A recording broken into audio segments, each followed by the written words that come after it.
सभी विद्यार्थियों को नमस्कार। आज हम उसने कहा था कहानी के बारे में पढ़ेंगे। उसने कहा था एक चरित्र प्रधान कहानी है। इसके लेखक चंद्रधर शर्मा गुलेरी हैं। इस कहानी का प्रथम प्रकाशन जून 1915 ईस्वी में सरस्वती पत्रिका में हुआ। उसने कहा था कहानी हिंदी की पहली श्रेष्ठ कहानी मानी जाती है।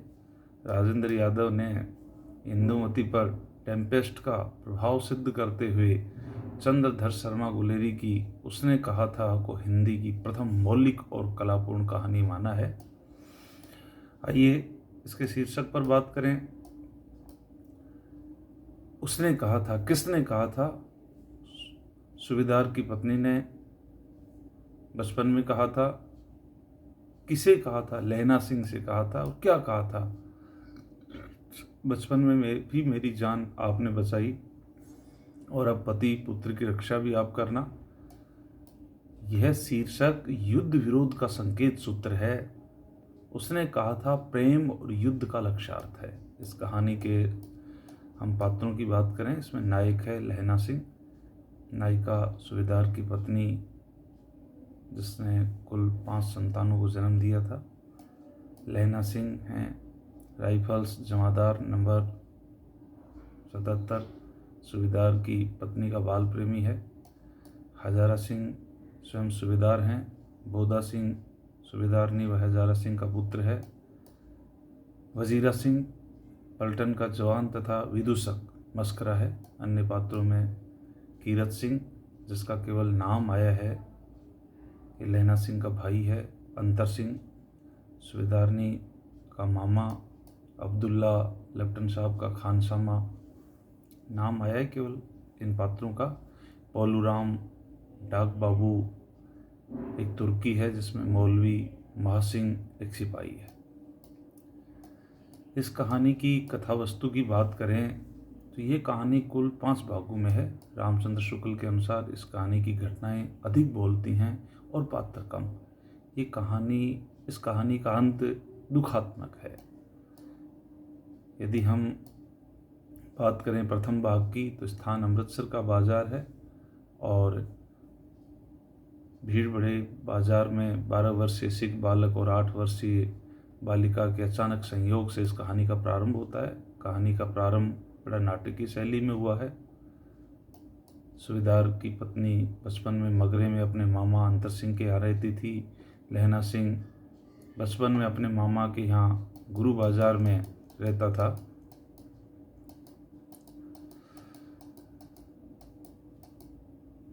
संवाद होता है वहाँ दोनों का। लड़का पूछता है तेरी कुड़माई हो गई? लड़की कहती है हाँ हो गई और कहकर भाग जाती है। यहीं कहानी का पहला भाग समाप्त हो जाता है।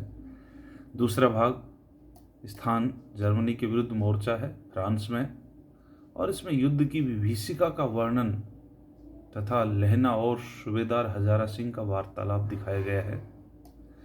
तीसरे भाग में वही स्थान है जर्मनी के विरुद्ध मोर्चा फ्रांस में। लहना सिंह व बोधा का वार्तालाप इस भाग में दिखाया गया है और लहना सिंह के द्वारा नकली लेफ्टिनेंट साहब को पहचाना जाता है। चौथे भाग में वही जर्मनी के विरुद्ध मोर्चा है फ्रांस में।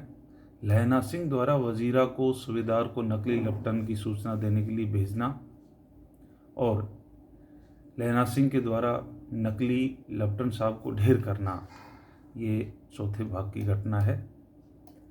इसमें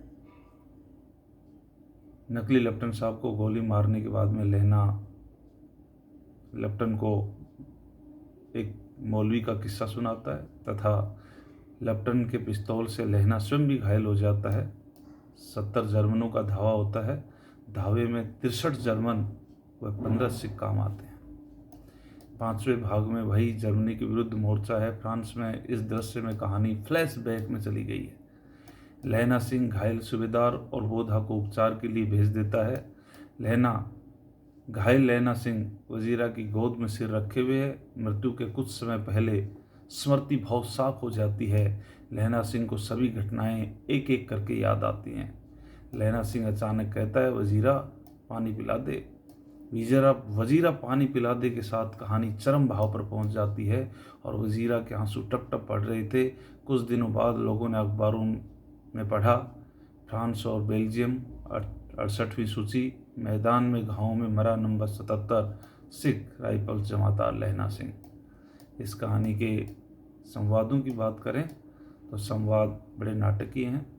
लहना सिंह द्वारा नकली लेफ्टिनेंट साहब को बेनकाब कर ढेर करना गुलेरी जी की कथन शैली की भंगिमा का अनूठा उदाहरण है। लहना सिंह, मेरा डर मत करो, मैं तो बुलेल की खड्ड के किनारे मरूंगा, भाई कीरत सिंह की गोदी पर मेरा सिर होगा और मेरे हाथ के लगाए हुए आंगन के आम के पेड़ की छाया होगी। चरित्र चित्रण की बात करें, यह चरित्र प्रधान कहानी है। लहना सिंह का चरित्र प्रेम और कर्तव्य भावना का बेजोड़ संगम है। वातावरण की बात करें तो प्रथम विश्व युद्ध का वातावरण है। स्थान फ्रांस और बेल्जियम। पहले दृश्य में स्थान अमृतसर का बाजार आया है। जर्मनी व बेल्जियम के बीच युद्ध 4 अगस्त 1914 को हुआ है, जिसमें भारत की सेना ब्रिटेन की ओर से फ्रांस की धरती पर जर्मनी के विरुद्ध भेजी गई थी। या स्थान की बात करें तो मगरा सूबेदारनी का घर है, मांझा लहना सिंह का घर है, गुरुबाजा लहना के मामा का घर है, जगाधारी जिले का नाम आया जहाँ लेफ्टिनेंट साहब शिकार खेलने गए थे, लाइल पुल जहाँ सूबेदार को सरकार ने खेत दिया था, बर्लिन ये जर्मनी की राजधानी है। इसकी भाषा शैली की बात करें, भाषा तत्सम प्रधान संस्कृत और पंजाबी शब्दों से युक्त है। इस कहानी में पहली बार फ्लैशबैक शैली का प्रयोग हुआ। ये कहानी यथार्थ के बीच भावुकता को अत्यंत कुशलता के साथ प्रस्तुत करती है। ये कहानी वर्णनात्मक है और व्यास शैली में है। उद्देश्य की बात करें, एक असफल प्रेमी लहना सिंह के पूर्व प्रेम की मधुर स्मृतियों के आधार पर प्रेमिका के पति और पुत्र की रक्षा में आत्म बलिदान की कथा है। प्रेम में त्याग की बेमिसाल कहानी है। उसने कहा था, कहानी किशोरावस्था के प्रेम को उत्कर्ष की पराकाष्ठा तक ले जाने वाली प्रेम कहानी है। पवित्र प्रेम निस्वार्थ भावना से प्रण निभाते हुए आत्म बलिदान करने की उदात्त भावना की प्रेरणा देता है। लहना सिंह द्वारा प्रेम में कर्तव्य और त्याग की अनूठी मार्मिक कथा प्रस्तुत करता है। ये कहानी युद्ध समस्या तथा विश्व की साम्राज्यवादी ताकतों की ओर हमारा ध्यान आकर्षित करती है। नकली डेवलपटन की भूमिका साम्राज्यवादी शक्तियों के झूठ तथा छल कपट को भी व्यक्त करती है। इस कहानी में कुछ कठिन शब्द आ रहे हैं। लड्डी वाला, गाड़ी वाला, फेंटा, पगड़ी, कुड़माई, मंगनी, सगाई, तीमियों स्त्रियों, फिरंगी फ्रेंच, होरा स्त्री के लिए आदर सूचक शब्द है। सालू ओढ़नी, जलजला भूकंप, गैबी गुप्त, पाजी दुष्ट, पाधा पुरोहित, झटका बकरा काटना, गनीम शत्रु, कलों के घोड़े, तकनी से लैस सैनिक, हुज्जत भैंस, खानसामा बावर्ची, खोता गधा, बेल बील का फल, मीन गोट माई गोट, बर्राना बड़बड़ाना, लाम मोर्चा, ओबरी कोठी कोठरी, तंग कमरा, पट जांघ, हाड़ आषाढ़, बेड़ा जनाना बैठक, मांदे बीमार, सोहरा ससुरा एक गाली है। रामचंद्र शुक्ल इस कहानी के बारे में कहते हैं, इसमें पक्के यथार्थवाद के बीच सुरुचि की चरम मर्यादा के भीतर भावुकता का चरम उत्कर्ष अत्यंत निपुणता के साथ संपुटित है।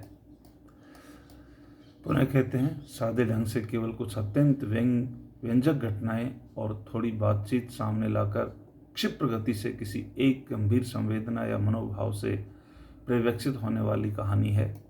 गुलेरी जी के परिचय के बारे में, इनका जन्म 1883 ईस्वी में जयपुर में हुआ। गुलेरी मूल रूप से हिमाचल प्रदेश के कांगड़ा जिले के गुलेर गांव के रहने वाले थे। बाद में जयपुर में आकर बस गए थे। गुलेरी जी ने 1902 में जयपुर से समालोचक पत्र का प्रकाशन किया और 1920 ईस्वी में नागरी प्रचारणी सभा में व्याकरण संशोधन